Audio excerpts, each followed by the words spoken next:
Hallelujah! मेरी तरफ से मेरे सभी मसीह भाइयों को जय मसीह की। मेरे प्यारे भाइयों, मैं आशा करता हूँ कि आप सभी परमेश्वर के अनुग्रह और परमेश्वर की दया से अच्छे होंगे। मेरे प्यारे भाइयों, आज हम सभी बाइबल वचन में से जानेंगे 2 short interesting stories related to Bible verse for children. मेरे प्यारे भाइयों, बच्चों के लिए बाइबल की आयतों से संबंधित 2 छोटी रोचक कहानियाँ हम आज जानेंगे। बाइबल वचन टॉपिक में से पढ़ेंगे और सुनेंगे और समझेंगे। मेरे प्यारे भाइयों, हम आज के टॉपिक कहानी का आरंभ करते हैं।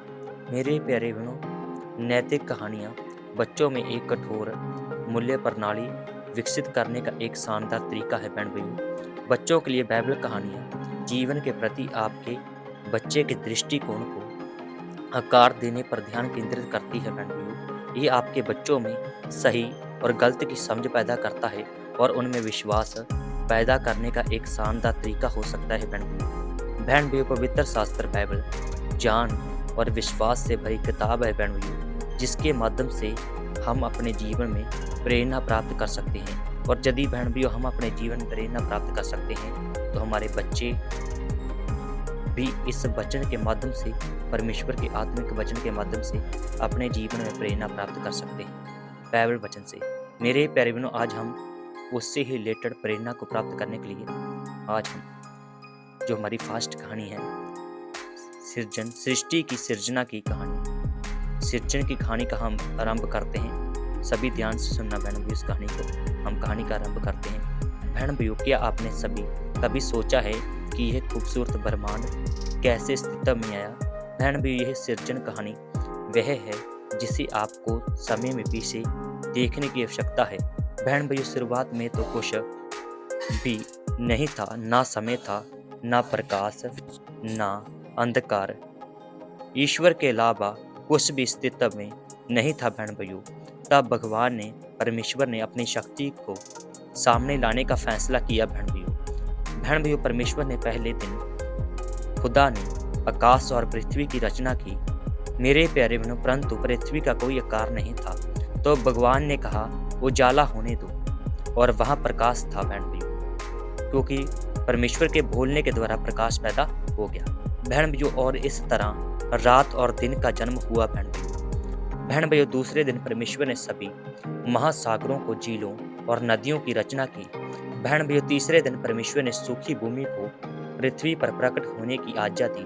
बहन भाइयों, जल्द ही भगवान ने, परमेश्वर ने सभी खूबसूरत पेड़ और पौधे बनाए जिन्हें आप आज देखते हैं। बहन भाइयों, फिर आया चौथा दिन। बहन भाइयों, परमेश्वर ने आकाश को सूर्य, चंद्रमा और अनगिनत तारों से भर दिया। लेकिन बहन भाइयों, अभी और भी बहुत कुछ आना बाकी था। बहन भाइयों, पहले दिन से लेकर 5वें दिन तक परमेश्वर ने उस सृष्टि की रचना कर दी थी। लेकिन उसके बाद परमेश्वर ने आदम और हवा की सृष्टि की, जिसके बारे में हम आज के बाइबल वचन स्टोरी टॉपिक में आगे जानेंगे। हम आगे पढ़ना सुनना आरंभ करेंगे। बहन भाइयों, परमेश्वर ने पानी में अपना जीवन फूंक दिया और समुद्री जीवों का निर्माण किया। उसने 5वें दिन सभी सुंदर पंछी भी बनाए। बहन भाइयों, इसके बाद परमेश्वर ने 6ठे दिन पृथ्वी को भरने के लिए जीवित प्राणियों, सभी आकृतियों और आकार के जानवरों को बनाया।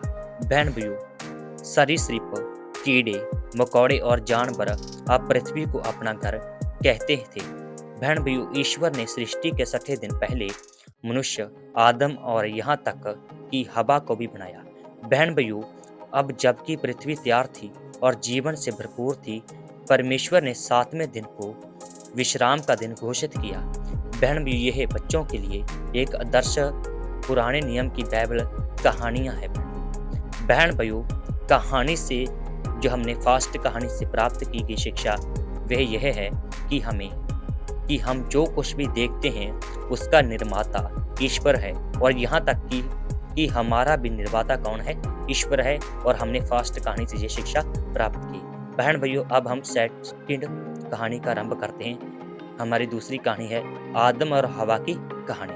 हम आदम और हवा की कहानी का आरंभ करते हैं। बहन भाइयों, जब परमेश्वर ने स्वर्ग और पृथ्वी का निर्माण किया और उससे सभी प्रकार के जीवन से भर दिया, तो बहन भैया उसने अपनी छवि में मनुष्य को बनाने का निर्णय लिया। बहन भैया तो भगवान ने कुछ मिट्टी ली और उसे एक आदमी के कार में डाला। पहले परमेश्वर यहाँ मेरे प्यारे बहनों कहानी में मनुष्य को बना रहे हैं और मिट्टी लेकर उसको आकार दे रहे हैं, उसको खूबसूरती दे रहे हैं। और बाद में क्या करेंगे हम आगे कहानी में पढ़ेंगे मेरे प्यारे बहनों।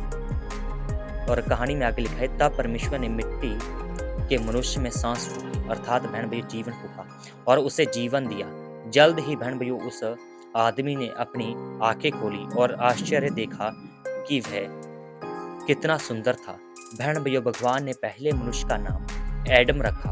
बहन भैया परमेश्वर ने आदम से बहुत प्रेम किया और उसके लिए एक सुंदर बगीचा बनाया जिसका नाम था बहन भैया ईडन गार्डन। बहन भैया ईडन गार्डन आदम का घर बन गया। लेकिन भगवान ने जल्द ही बहन भैया देखा कि एडम अकेला था और उसे साथ की जरूरत थी। इसलिए बहन भैया उसने आदम से एक पसली ली और एक सुंदर स्त्री बनाई। बहन भैया उसने उसे ईव कहा। बहन भैया आदम और हवा अपने खूबसूरत घर में बहुत खुश थे। बहन भैया उनके पास वह सब कुछ था जिसकी उन्हें कभी आवश्यकता हो सकती थी। बहन भैया ईश्वर परमेश्वर ने ईश्वर की गई रचना की सारी सुंदरता उन्हें की थी बहन भैया, परंतु परमेश्वर ने उन्हें बगीचे के बीच में एक पेड़ का फल खाने से मना किया था। बहन भैया वे जान का वृक्ष था। बहन भैया लेकिन जब हम कहानी में आगे बढ़ते हैं तो शैतान ने जो परमेश्वर ने आज्ञा दी थी उसको तोड़ा दिया था। और हम आगे कहानी का आरंभ करेंगे। बहन भैया लेकिन शैतान को यह खुशहाल परिवार पसंद नहीं आया तो उसने सर्प का रूप धारण कर लिया। उसने हवा को बुलाया, उसे जान का फल खाने के लिए प्रलोभित किया, अर्थात लोभित किया कि उसको लुभाया कि वह क्या करे, उस फल को खाए। बहन भैया हवा प्रलोभन का विरोध नहीं कर सकी और एडम के साथ उसने निश्चित फल खा लिया। बहन भैया जल्द ही सब कुछ बदल गया। आदम और हवा अब खुश और लापरवाह आत्मा नहीं थे। बहन भैया परमेश्वर बहुत दुखी था कि उसके बच्चों ने उसकी आज्ञा नहीं मानी। बहन भैया लेकिन वह परिणामों को रोक नहीं सका। तो बहन भैया उसने उनसे कहा, अब तुम्हें कष्ट सहना पड़ेगा, तुम्हें अपनी आजीविका कमानी होगी और कष्ट में रहना होगा। आपके लिए कुछ भी आसान नहीं होगा और एक दिन तुम मर जाओगे। यह पुराने नियम की सर्वश्रेष्ठ बच्चों की बाइबल कहानियों में से एक है। बहन भाइयों आमीन।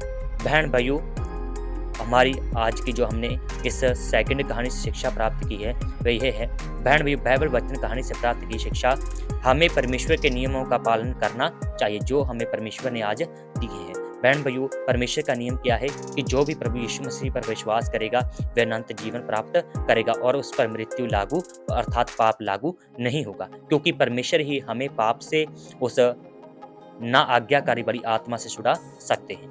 बहन भाइयों मैं आशा करता हूँ कि आज के वचन के पढ़े जाने से परमेश्वर आपको और आपके परिवार को आशीर्वाद दे और आपके जीवन में परमेश्वर की शांति और करुणा हमेशा बनी रहे। मेरे प्यारे बहनों, यदि आप हमारे और भी नए वीडियो देखना चाहते हैं तो आप हमारे YouTube channel pastor Deepak Masih miracle holy fire RMS church को फॉलो कर सकते हैं और हमारे YouTube चैनल को सब्सक्राइब कर सकते हैं। मेरे प्यारे बहनों, यदि आप हमारे पास्टर दीपक मसीह से प्रेयर करवाना चाहते हैं तो आप इस प्रेयर लाइन नंबर पर संपर्क कर सकते हैं, जैसे कि 77 196 87 395।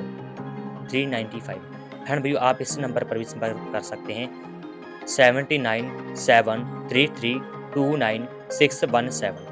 बहन भैया यदि आप हमारे इंस्टाग्राम पेज के साथ जुड़ना चाहते हैं तो हमारा इंस्टाग्राम पेज यह है pastor Deepak Masih miracle holy fire RMS church. मेरे प्यारे बहनों, यदि आप हमारे साथ व्हाट्सएप पर जुड़ना चाहते हैं तो हमारे यह व्हाट्सएप नंबर है, आप इनके माध्यम से हमारे साथ जुड़ सकते हैं। मेरे प्यारे भाई बहनों, और हमारा नंबर है 77 196 87 395। मेरे प्यारे बहनों नेक्स्ट नंबर 79 733 29 617। मेरे प्यारे बहनों मैं आशा करता हूँ आज का वचन आपको अच्छा लगा होगा। परमेश्वर आपको और भी ज़्यादा आशीषित करे और इस वचन के द्वारा आपका जीवन हमेशा खुशहाल रहे। सभी को मेरी तरफ से जय मसीह की। Jesus God bless you. परमेश्वर की दया, उनकी करुणा और उनका प्रेम आप में और मुझ में हमेशा बना रहे। आमीन।